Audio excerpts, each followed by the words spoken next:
C'est moi en premier, dit la poule, parce que je fabrique des œufs. Et l'œuf répond, c'est moi en premier, parce qu'il faut toujours un œuf pour produire une poule.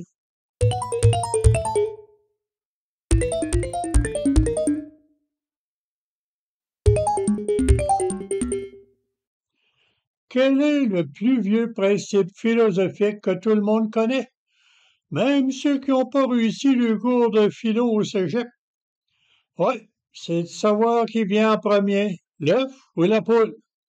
Il y a 2500 ans, Aristote se posait la même question. La Bible, avec les récits de la création de Daniel, ça répond pas à la question non plus. L'explication vient de la science et des théories d'évolution. Mais pour les étapes intermédiaires, ça reste mystérieux. C'est une bonne piste si on croit aux étapes et à la longueur d'évolution. Pour ma part, j'aime mieux me poser les problèmes actuels avec mes propres tentatives de réponse et de questionnement puis de la science. D'abord, ce qui m'énerve le plus, ce sont les formations brèves. Voici comment je pose le problème. Devant une difficulté, j'entends souvent j'ai pas eu de formation pour ce point précis, puis je sais pas comment faire.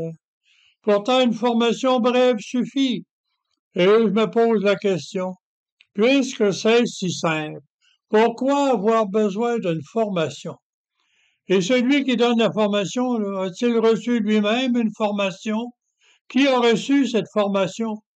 Et voilà le slogan. C'est quoi le premier? L'œuf ou la poule? Qui forme le formateur? Il doit bien y avoir une intelligence primordiale qui a fabriqué tout ça. Un manuel scolaire, un tutoriel, ça se fait pas tout seul. Il y a toujours un commencement quelque part. Autant jadis, on était apprenti pour apprendre d'un maître. Mais c'est une chaîne infinie qui remonte à l'œuf et à la poule. Apprenti forgeron pour devenir forgeron.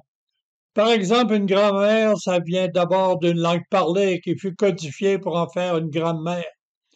Encore un cas d'œuf et de poule. On obtient une grammaire par compilation. On découvre qu'il n'y a pas d'article en latin, mais qu'il y en a en grec.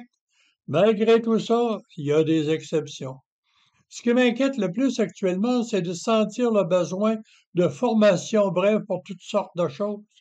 Premier cas repose sur une question de design. Par exemple, comme le dit Don Norman, pourquoi une cafetière n'a pas l'anse et le bec sur le même bord?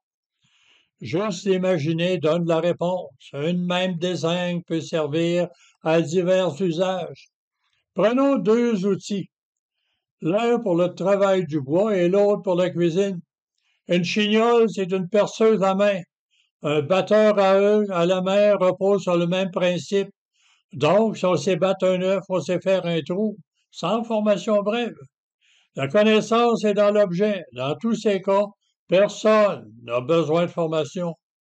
Par contre, dans les situations juste un peu plus complexes, il y a des gens qui n'ont pas d'imagination fonctionnelle. Alors, il leur faut une formation. Et ceux qui ne savent pas lire sont avantagés par l'autre situation.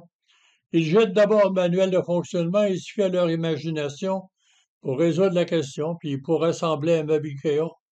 Je pense au cas des outils coupants. Pourquoi avertir de ne pas prendre un couteau par la lame?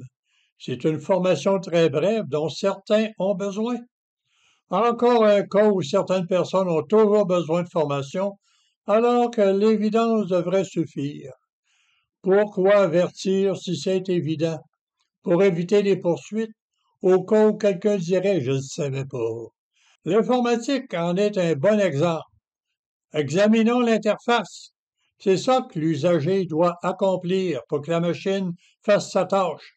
D'une manière générale, les interfaces finissent par se ressembler. C'est tant mieux. Ceux qui pensent améliorer les affaires en changeant les actions de place sur l'interface, ils font fausse route. Ce sont des améliorations négatives. Un œuf dont le jaune serait remplacé par un vert ne donnerait pas de meilleures omelettes, ni de poules.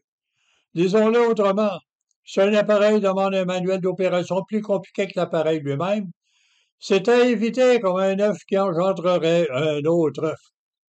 C'est différent pour les graines de semences. Elles ont tout ce qu'il faut pour donner de nouveaux légumes. C'est inné. On a des problématiques proches de nous. Par exemple, s'il faut envoyer un nombre infini de fonctionnaires pour devenir formateur de formateurs relatifs à l'usage d'un système, un fiasco s'annonce. La susdite patente est mal faite, elle parle pas dans l'elle-même. L'argent dépensé nous réveille. En un mot, méfions-nous des formations brèves d'origine inconnue. Le formateur a sans doute oublié ce qu'il a appris. Et devinerez, il faudra des consultants, des consolateurs, bien payés, là, pour parfois résoudre une question. Quand une poule ne pond plus, on manque d'œufs. C'est la fin des omelettes. Inutile d'agrandir le poulailler. Un fiasco.